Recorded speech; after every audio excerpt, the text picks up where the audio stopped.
Danny Flexen here with Dominic Ingle. I'm soaked by the rain, which is why he's looking at me a bit funny. Either that or you're working hard because you're like you've got a good sweat on.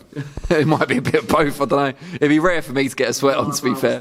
I was thinking that. Seems unlikely, doesn't it? We're here, obviously, at the final press conference for the big show, Royal Albert Hall, on Friday night. You've got Liam Williams defending his British middleweight title against Joe Mullender.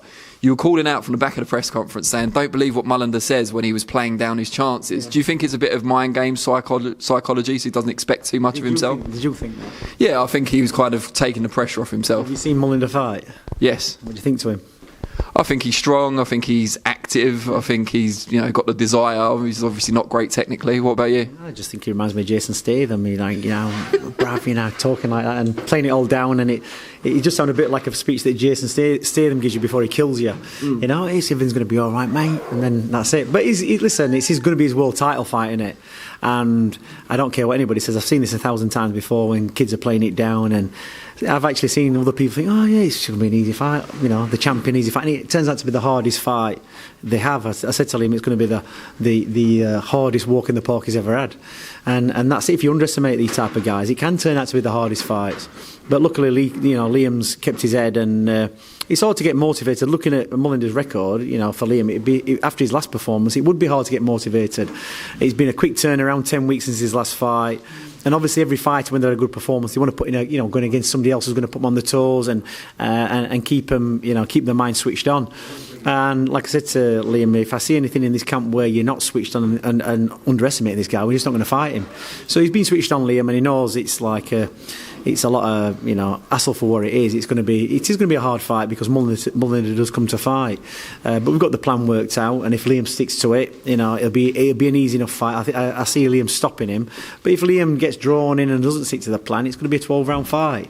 It's going to be messy, and really Liam doesn't want that. So he can make it easy on himself or hard on himself. But I've seen it with like I say, he's playing the game, Joe, just playing it down, taking the pressure off. But let's see when he gets under the bright lights how he responds. I'm talking of middleweights, or should we say super middleweights perhaps. What is happening with Billy Joe Saunders now?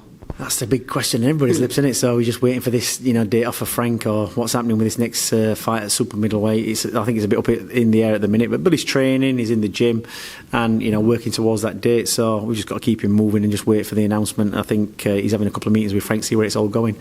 So I don't particularly pay attention. I just work to the date, and we'll see what happens.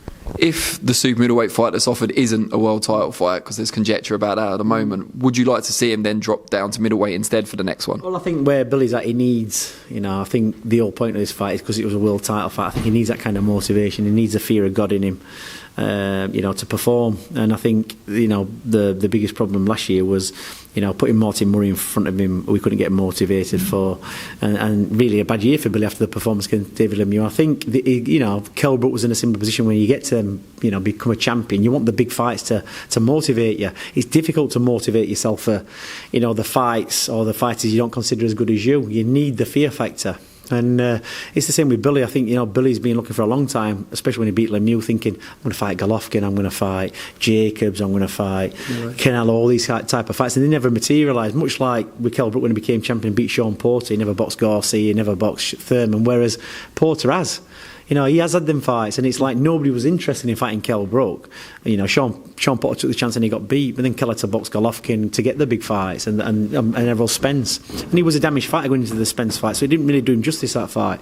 So you get to a point in your career where time's running out, and you've got to actually throw yourself in wherever you can for the fights that motivate you. Billy's coming up for 30 this year, I think. So he needs to get a move on, and the opponents need to be put in front of him. We're going to motivate him, and that's down to Frank. So with the date you've got in mind, if that stays the same, if it doesn't turn out to be a Sufi, can he get down to around middleweight? Has he got enough time? No, he's got. I think the time frame, it's got to be super middleweight. So we'll have to see, won't we? But that's a situation he's got to work out with his management. At the end of the day, I've got a time frame and a weight for him to make on that date, and he'll be making that. It's just whether the opponent's going to turn up or what opponent he's going to get. And you mentioned Kell Brook there. Have you had much contact with him in the last few months? Yeah, he had a birthday of his daughter a couple of weeks back, sent him a couple of messages and had a chat, and he's keeping in touch. He's like anything else. I think he came down to the gym, actually. I don't think I was there. But yeah, he's back on another training camp and getting ready for his next fight. I think that's going to be sometime maybe late May, June. So yeah, he's in Sheffield, and You know, all the guys keep in touch with him. But you get busy, don't you? I've got fighters now. We've had, you know, we had a European title fight a couple of weeks back, and we've got Jason Quigley preparing for a fight, and Willie Hutchinson, Billy, and Nicola Adams. All these fights, you know, you're just busy, aren't you? And it's keeping everybody, you know, in line and on track for what they've got to do. When you speak to him now, is it a bit like seeing an old friend or an old girlfriend? It's just kind of memories. But it's the same. It's, you know, it makes a difference because the relationship I have with fighters anyway, I don't live in the pockets. You know, it's they turn up to the gym and you go on training camp, and then in between fights you don't see them anyway. You might send messages or you might bump into them somewhere. So it's not really part of your social circle because I just don't mix business with pleasure. You have enough time on camp, you know, to want the time away from when you're not on camp. So because it's pretty intense, and you won't want to be, you know, knocking around with that side of training times because it's you know you're going to be in intense times when you go back into camp. So yeah, there's not a problem. There'll be people out there that will say, I bet when Dominic Ingle watched Brook's last performance, I bet he was loving how bad he looked. I bet it's the opposite, really. No, because when you put time into people and you're being part of that building process, you wouldn't ever want to see that performance. It's no, you know, the aim of every trainer is every fighter that you train that they finish in a place where they've ended up with enough money to make the sacrifice worthwhile. And when you've been through that amount of time with somebody and you've guided them that way, why would you want to see him fall flat on the face? Luckily, Kell's made, and it wasn't his best performance, but at the end of the day, he won. And that's not a reflection on maybe him or his training camp or how I train him. It's just sometimes in fights, that's what happens. You have a bad day, but it could be down to anything. Who knows? You can't say that's because he changed camp or he did this, or you don't know. You can have bad performances, and maybe because he's coming up for 33 now, that might have had something to play. So it's not. It doesn't give me any satisfaction because, you know, you can turn around and say, "Well, I told you so," and say, "Yeah, you were right." But what does that do? It don't give you a nice warm feeling, does it? At the end of the day, your success comes off the success of your fighters.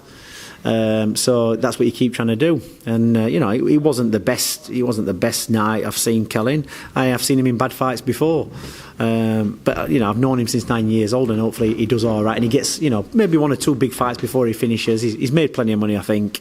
And your wish is always for these fighters when they've had that kind of career to finish with all the faculties. Brilliant. Well, we really appreciate your time. Best of luck with Liam on Friday. Thanks, Derek. Cheers, mate. No worries.